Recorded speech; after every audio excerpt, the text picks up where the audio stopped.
श्यामकांत बोरसे यांची भाजपा जिल्हा ओबीसी मोर्चाच्या चिटणीसपदी निवड, एरंडोल तालुक्यात जल्लोष.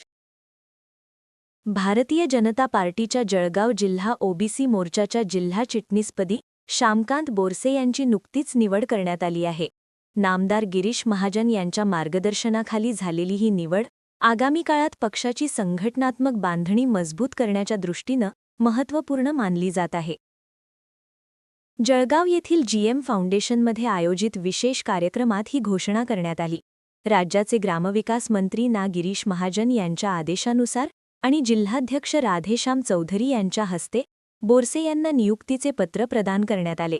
श्यामकांत बोरसे यांचा जनसंपर्क आणि पक्षाप्रती असलेली निष्ठा पाहून ही जबाबदारी त्यांच्यावर सोपवण्यात आली आहे.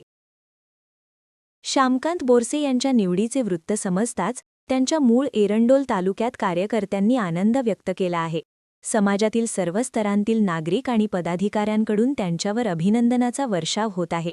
यावेळी बोलताना बोरसे यांनी सांगितले की पक्षाने माझ्यावर जो विश्वास टाकला आहे त्याला जागून मी ओबीसी समाजाचे प्रश्न सोडवण्यासाठी आणि पक्षवाढीसाठी प्रामाणिकपणे प्रयत्न करेन.